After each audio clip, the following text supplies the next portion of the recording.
मुझे प्यार अपने हाथ की पांचों अंगुलियों से है। मुझे प्यार अपने हाथ की पांचों अंगुलियों से है।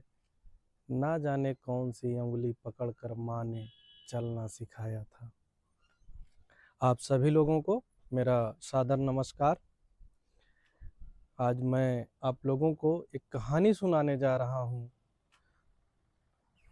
उस कहानी में एक माँ की बेबसी है, एक पिता का दर्द है जिसकी उम्र 45 साल है, लेकिन गरीबी और हालात ने उसको 55 साल का बना दिया है। एक तरफ बेरोजगार बेटे का दर्द है। तो बहुत सारी बातों को समेटे ये कहानी आप लोगों तक पहुंचाने की कोशिश करता हूं। तो इस कहानी का शीर्षक है दोपहर का भोजन। सबसे बड़ा सवाल ये उठता है कि लेखक को ऐसा क्या सूझा कि कहानी का शीर्षक उन्होंने दोपहर का भोजन ही रखा। इन्हीं सवालों को ये कहानी ढूंढती फिरती है पूरी कहानी के बीच में। एक तरफ ऐसे भी लोग हैं समाज में कि जिनके लिए इतना भोजन है कि खाते हैं कुछ और कुछ फेंक देते हैं, और एक तरफ ऐसे भी लोग हैं कि जिनको 2 जून की रोटी नसीब नहीं होती है। तो आइए कहानी को शुरू करते हैं, जिसका शीर्षक है दोपहर का भोजन।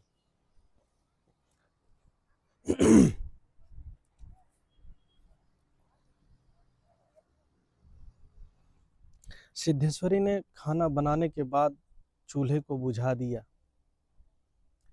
चूल्हे की आग तो फिर भी बुझ जाती है, लेकिन ये पेट की आग क्यों नहीं बुझती। दोनों घुटनों के बीच सिर को रखकर शायद कुछ ऐसा ही सिद्धेश्वरी सोचते हुए अपने पैरों की अंगुलियों को देख रही थी। ये सिद्धेश्वरी कोई और नहीं है, बल्कि इस कहानी की मुख्य नायिका है, एक माँ है, गृहिणी है, एक घर की स्वामिनी है।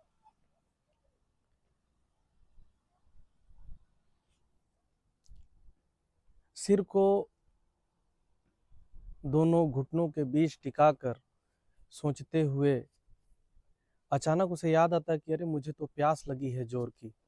और वह अचानक से उठती है हड़बड़ाकर और दौड़ करके बाल्टी के पास जाती है और एक लोटा पानी गड़गड़ गड़गड़ करके पी जाती है। पानी झटके से पीने के कारण सिद्धेश्वरी के पेट में तेज से दर्द उठता है और सिद्धेश्वरी हाय राम करके वहीं लेट जाती हैं। अचेत अवस्था में पड़ी रहती हैं। कुछ देर बाद जब वो उठती हैं तो देखती हैं कि दोपहर का समय हो गया है और उनके पति मुंशी चंद्रिका प्रसाद और बड़ा बेटा रामचंद्र, मझला बेटा मोहन बाहर हैं। तो उनके खाना खाने का समय हो गया है। सिद्धेश्वरी उन लोगों का इंतजार करती हैं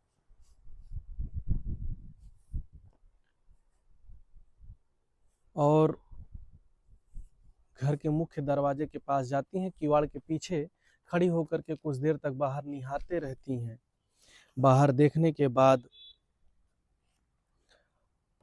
इंतजार करने के बाद जब वो लोग नहीं आते हैं तो सिद्धेश्वरी अपने सिर को किवाड़ से थोड़ा बाहर निकाल करके सड़क की तरफ झांकने की कोशिश करती हैं। तो देखती हैं कि उनका बड़ा बेटा रामचंद्र दूर से आता हुआ दिखाई देता है। उसको देख करके हड़बड़ा करके वो घर की तरफ घूमती हैं और उनकी निगाह दूसरी तरफ पड़ती कि उनका 6 वर्षीय पुत्र प्रमोद, जो विकलांग है, खाट पर लेटा हुआ है। उसको बहुत सारी मक्खियां घेर रखी थी। मक्खियों को हटाती हैं और उसके बाद उसके मुख पर अपना एक फटा हुआ ब्लाउज रख देती हैं। वो सिर्फ फटा हुआ ब्लाउज नहीं था, बल्कि एक माँ की इज्जत थी। इसके बाद रामचंद्र आता है।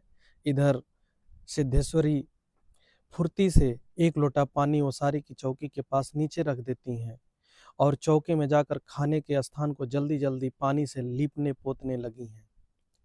वहां पीढ़ा रखकर उसने सिर को दरवाजे की ओर घुमाया ही था कि रामचंद्र ने अंदर कदम रख दिया। रामचंद्र आकर धम से चौकी पर बैठ गया। रामचंद्र ये कोई और नहीं बल्कि सिद्धेश्वरी देवी का सबसे बड़ा बेटा है, जो बेरोजगार है। फिर वहीं बेजान सा वो लेट गया। उसका मुंह लाल तथा चढ़ा हुआ था, उसके बाल अस्त व्यस्त थे और उसके फटे पुराने जूतों पर गर्द जमी हुई थी।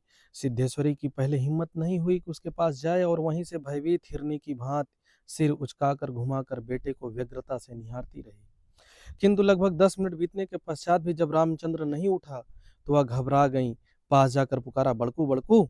लेकिन उसके कुछ उत्तर ना देने पर डर गई और लड़के की नाक के पास हाथ रख दिया। ये एक माँ का दिल ही था कि जो घबरा गया कि आखिर मेरे बेटे को क्या हो गया, कुछ अनहोनी तो नहीं हो गई। सांस ठीक से चल रही थी। फिर सिर पर हाथ रखकर देखा, बुखार नहीं था। हाथ के स्पर्श से रामचंद्र ने आंखें खोली। पहले उसने माँ की ओर सुस्त नजरों से देखा, फिर झट से उठ बैठा। जूते निकालने और नीचे रखे लोटे के जल से हाथ पैर धोने के बाद वह यंत्र की तरह चौकी पर आकर बैठ गया। सिद्धेश्वरी ने डरते डरते पूछा, खाना तैयार है, यहीं लाऊं क्या? रामचंद्र ने उठते हुए प्रश्न किया, बाबूजी खा चुके? सिद्धेश्वरी ने चौके की ओर भागते हुए उत्तर दिया, आते ही होंगे। रामचंद्र पीढ़े पर बैठ गया। उसकी उम्र लगभग 21 वर्ष थी। लंबा दुबला पतला गोरा रंग, बड़ी बड़ी आंखें तथा होठों पर झुर्रियां। वह एक स्थानीय दैनिक समाचार पत्र के दफ्तर में अपनी तबीयत से प्रूफ रीडरी का काम सीखता था। पिछले साल ही उसने इंटर पास किया था। आगे सिद्धेश्वरी ने खाने की थाली लाकर सामने रख दी और पास ही बैठकर पंखा करने लगी। रामचंद्र ने खाने की ओर दार्शनिक की बात देखा।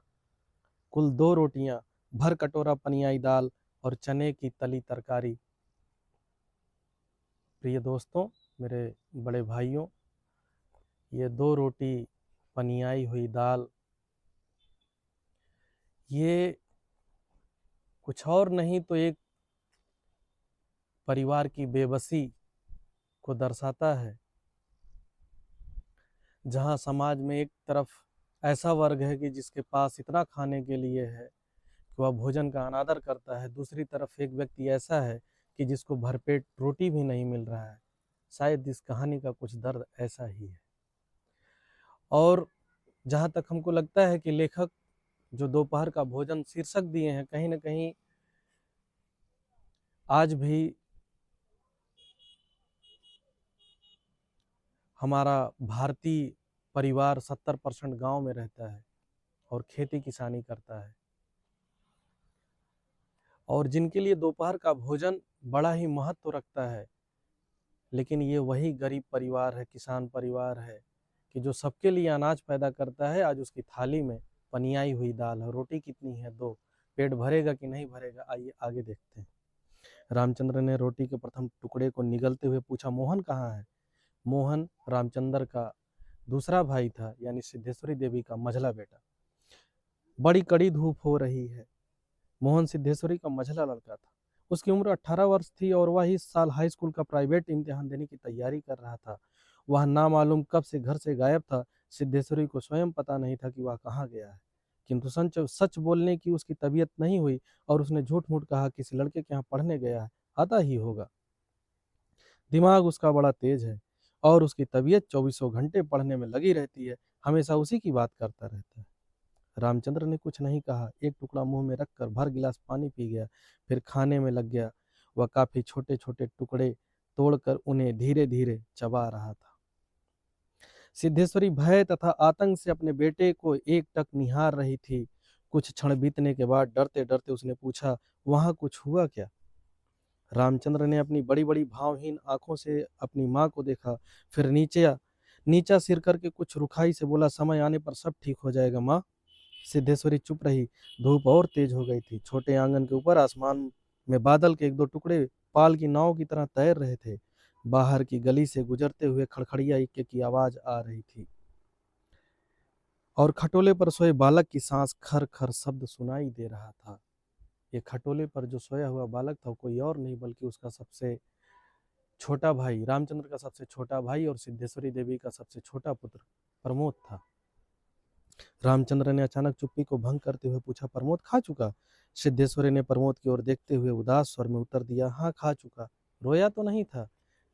सिद्धेश्वरी फिर झूठ बोल गई, आज तो सचमुच नहीं रोया। माँ घर को संभालने के लिए, घर को चलाने के लिए, कोई परेशान ना हो, सबकी परेशानी खुद के सिर ढोने के लिए कितना झूठ बोलती है। माँ को इसीलिए माँ कहा गया है। आप लोग जितने लोग इस कहानी को सुन रहे हैं, जिनकी माँ आपके पास हो, उनका खूब आदर करिए, खूब प्यार करिए, उनको खूब सम्मान दीजिए। माँ माँ ही होती है, माँ ही होती है कि जो परेशान होती है। आइए आगे देखते हैं। वह बड़ा ही होशियार हो गया है, कहता था बड़का भैया के यहाँ जाऊंगा। ऐसा लड़का, पर वह आगे कुछ बोल ना सकी, जैसे उसके गले में कुछ अटक गया। कल प्रमोद ने रेवड़ी खाने की जिद पकड़ ली थी और उसके लिए 1.5 घंटे तक रोने के बाद सोया था। रामचंद्र ने कुछ आश्चर्य के साथ अपनी माँ की ओर देखा और फिर सिर नीचा करके कुछ तेजी से खाने लगा। थाली में जब रोटी का केवल एक टुकड़ा शेष रह गया, सिद्धेश्वरी ने उठने का उपक्रम करते हुए प्रश्न किया, एक रोटी और लाती हूँ। इस बात को रामचंद्र भी समझ रहा था कि माँ सिर्फ दिल रखने के लिए पूछ रही थी, और इस दर्द को माँ भी समझ रही थी, क्योंकि रोटी के डिब्बे में और रोटी है कि नहीं है ये रामचंद्र को पता था। आगे देखते हैं कि रामचंद्र हाथ से मना करते हुए हड़बड़ा कर बोल पड़ा, नहीं नहीं, जरा भी नहीं, मेरा पेट पहले ही भर चुका है, मैं तो यह भी छोड़ने वाला हूँ, बस अब नहीं। सिद्धेश्वरी ने जिद की, अच्छा आधी ही सही। रामचंद्र बिगड़ उठा, अधिक खिलाकर बीमार डालने की तबीयत है क्या? तुम लोग जरा भी नहीं सोचते हो, बस अपनी जिद। भूख रहती तो क्या नहीं ले लेता? सिद्धेश्वरी जहाँ की तहाँ बैठी रह गई। रामचंद्र ने थाली में बचे टुकड़े से हाथ खींच लिया और लोटे की ओर देखते हुए कहा, माँ पानी लाओ। सिद्धेश्वरी लोटा लेकर पानी लेने चली गई। रामचंद्र ने कटोरे को उंगलियों से बजाया, फिर हाथ को थाल में रख दिया। एक दो क्षण बाद रोटी के टुकड़े को धीरे से हाथ में उठाकर आंख से निहारा और अंत में इधर उधर देखने के बाद टुकड़े को मुंह में इस सरलता से रख लिया जैसे वह भोजन का ग्रास ना होकर पान का बीड़ा हो। मझला लड़का मोहन आते ही हाथ पैर धोकर पीढ़े पर बैठ गया। और आपको बताएं कि पीढ़ा, जब तक लोग पीढ़े पे बैठकर खाते थे तब तक अनेक बीमारियों से बचे रहते थे, और अब हम लोग तो आधुनिक हो गए हैं।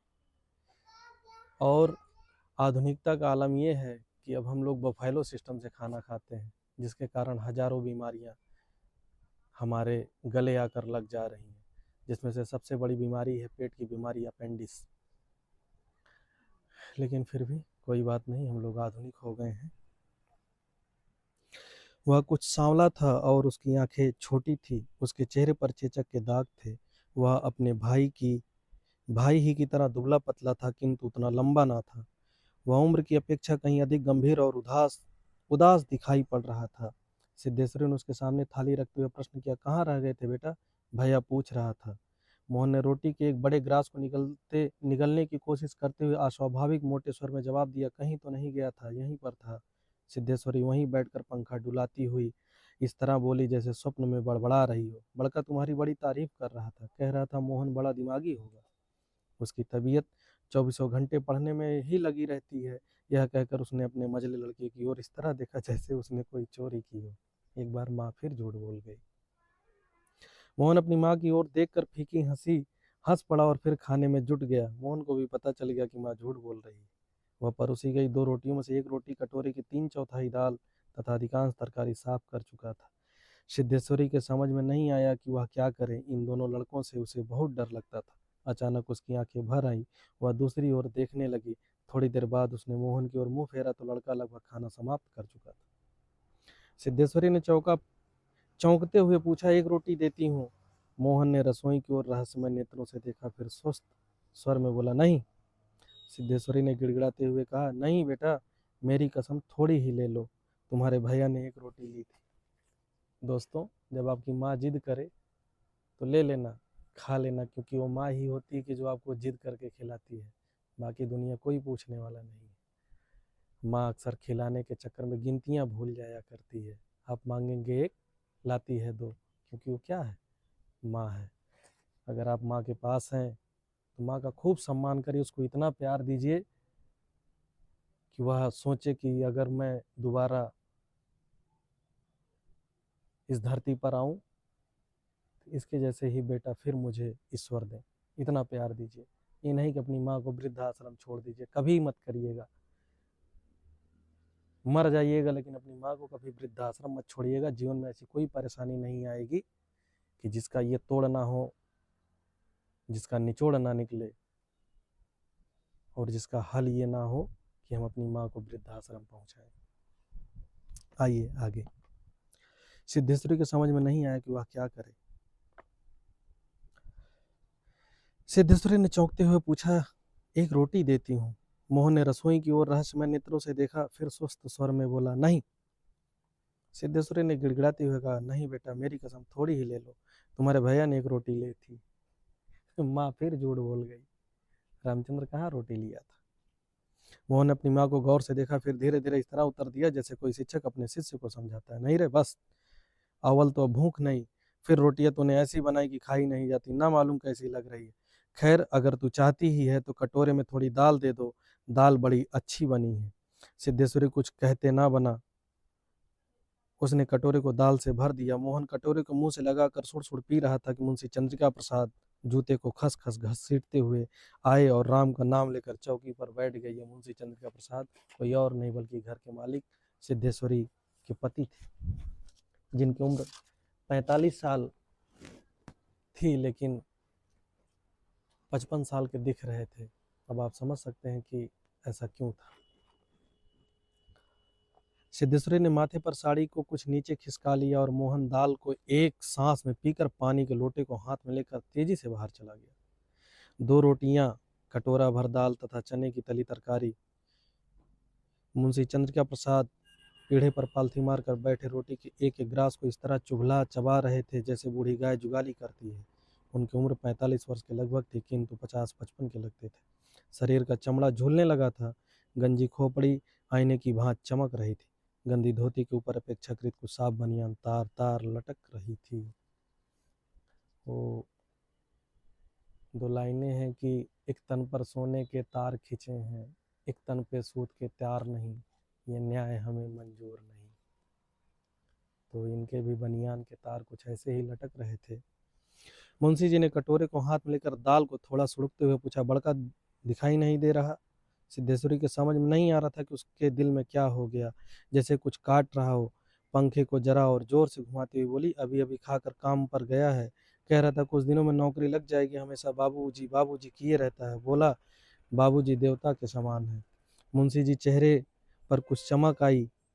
शर्माते हुए पूछा, ये क्या कहता था कि बाबूजी देवता के समान है? बड़ा पागल है। रामचंद्र पागल नहीं है दोस्त। बाबूजी वास्तव में देवता होते हैं। कहते हैं कि भाई मरे तो बल घटे, पिता मरे तो छत जाए, और माँ मरे तो पूरा जग सूना कर जाए। तो पिताजी देवता ही होते हैं, जो अपनी फटी बनियान को नई नहीं करते हैं, लेकिन हमारे लिए नए कपड़े, नए जूते, नए चप्पल लेके आते हैं। पिता हर घर का छत होता है। सिद्धेश्वरी पर जैसे नशा चढ़ गया था, उन्माद की रोगणी की भांति बड़बड़ाने लगी, पागल नहीं है, बड़ा होशियार है, उस जमाने का कोई महात्मा है। मोहन तो उसकी बड़ी इज्जत करता है। आज कह रहा था कि भैया की शहर में बड़ी इज्जत होती है, पढ़ने लिखने वालों में बड़ा आदर होता है, और बड़का तो छोटे भाइयों पर जान देता है। दुनिया में वो सब कुछ सह सकता, पर यह नहीं देख सकता कि उसको, उसके प्रमोद को कुछ हो जाए। मुंशी जी दाल लगे हाथ को चाट रहे थे। उन्होंने सामने की ताक की ओर देखते हुए कुछ हंसकर कहा, बड़का का दिमाग तो खैर काफी तेज है, वैसे लड़कपन में बड़ा नटखट भी था। हमेशा खेल कूद में लगा रहता था, लेकिन यह भी बात थी कि जो सबक मैं उसे याद करने को देता था उसे बर्राक रखता था। असल तो यह है कि तीनों लड़के काफी होशियार हैं, प्रमोद को कम समझती हो। यह कहकर वह अचानक से जोर से हंस पड़े। मुंशी जी 1.5 रोटी खा चुकने के बाद एक गिलास से युद्ध कर रहे थे। कुछ कठिनाई होने पर एक गिलास पानी चढ़ा गए, फिर खर खर खांस कर खाने लगे। फिर चुप्पी छा गई। दूर से किसी आटे की चक्की की पुक पुक आवाज सुनाई दे रही थी और आसपास के नीम के पेड़ पर बैठा कोई पंडूक लगातार बोल रहा था। सिद्धेश्वरी के समझ में नहीं आ रहा था कि क्या कहे। वह चाहती थी कि सभी चीजें ठीक से पूछ ले, सभी चीजें ठीक से जान ले और दुनिया की हर चीज पर पहले की न पहले की तरह धड़ल्ले से बात करे, पर उसकी हिम्मत नहीं होती थी। उसके दिल में ना जाने कैसा भय समाया हुआ था। अब मुंशी जी इस तरह चुपचाप दुबके हुए खा रहे थे जैसे पिछले 2 दिनों से मौन व्रत धारण कर रखा और उसको कहीं जाकर आज शाम को तोड़ने वाले हों। सिद्धेश्वरी से जैसे नहीं रहा गया, बोली, मालूम होता है अब बारिश नहीं होगी। मुंशी जी ने एक क्षण के लिए इधर उधर देखा, फिर निर्विकार स्वर में राय दी, मक्खियां बहुत हो गई। सिद्धेश्वरी ने उत्सुकता प्रकट की, फूफा जी बीमार है, कोई समाचार नहीं आया? मुंशी जी ने चने के दाने की ओर इस दिलचस्पी से दृष्टिपात किया जैसे उनसे बातचीत करने वाले हों। फिर सूचना दी, गंगा शरण बाबू की लड़की की शादी तय हो गई, लड़का यमे पास है। सिद्धेश्वरी हठात चुप हो गई। मुंशी जी भी आगे कुछ नहीं बोले। उनका खाना समाप्त हो गया था और थाली में बचे बचे खुचे दानों को बंदर की तरह बीन रहे थे। सिद्धेश्वरी ने पूछा, बड़का की कसम 1 रोटी देती हूँ, अभी बहुत सी है। माँ फिर झूठ बोल गई। मुंशी जी ने पत्नी को और अपराधी के समान तथा रसोई को और कनखी से देखा। तत्पश्चात किसी घुटे उस्ताद की भांति बोले, रोटी रहने दो, पेट काफी भर चुका है। 1.5 रोटी में किसी का पेट भरता है क्या? अन्न और नमकीन चीजों से तबीयत ऊब भी गई है। तुम व्यर्थ में कसम धरा दी। खैर, कसम रखने के लिए ले रहा हूँ। गुड़ होगा क्या? गुड़, जिसको गांव में हम लोग भेली कहते हैं।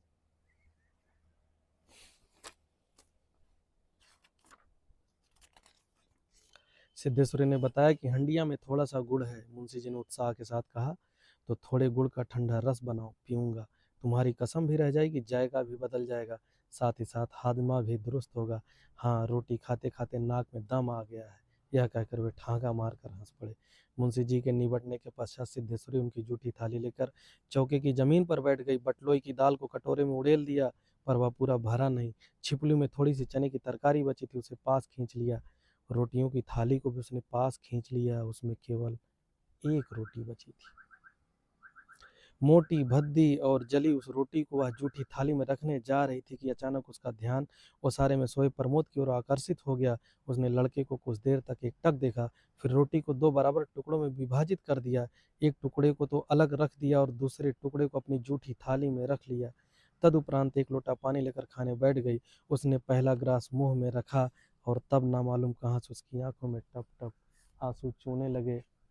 मेरे भाइयों, ये आंसू कोई आम आंसू नहीं थे, एक माँ की बेबसी, लाचारी के आंसू थे। उस माँ पे क्या बीतती होगी जो अपने पति को, अपने बेटे को भरपेट भोजन नहीं करा पा रही, और खुद लास्ट में जब बैठी है भोजन करने, तो उसके लिए भी कितनी रोटी बची है? एक, उसमें से भी आधी रोटी बेचारी माँ अपने बेटे के लिए छोड़ देती है और आधी रोटी लेकर बैठती है खुद खाने के लिए। आप सोचिए कि आधी रोटी में कैसे किसी का पेट भरेगा? कोई माँ क्यों ना रोए? इस कहानी को सुनने के बाद आप अपने जीवन में सिर्फ इतना बदलाव जरूर लाइएगा, एक, कि कभी भी भोजन को बर्बाद मत करिएगा, क्योंकि हजारों लाखों करोड़ों परिवार ऐसे हैं कि जिनको भरपेट भोजन नसीब नहीं हो रहा है, गाढ़ी दाल नसीब नहीं हो रही, भरपेट रोटी नहीं मिल रही, और हम लोग क्या करते हैं? हजारों लोगों का खाना बर्बाद कर देते हैं। आज के समय में सबसे ज़्यादा खाना शादियों में बर्बाद हो रहा है। तो जैसे हम पानी बचा रहे हैं, वैसे ही अन्न को भी बचाएं। और दूसरी तरफ आप अपनी माँ को इतना प्यार दीजिएगा, इतना प्यार दीजिएगा, इतना सम्मान दीजिएगा कि क्या कहें, हमारी आंखें भर आई हैं, क्योंकि हम अपनी माँ से दूर हैं। आई लव यू माँ।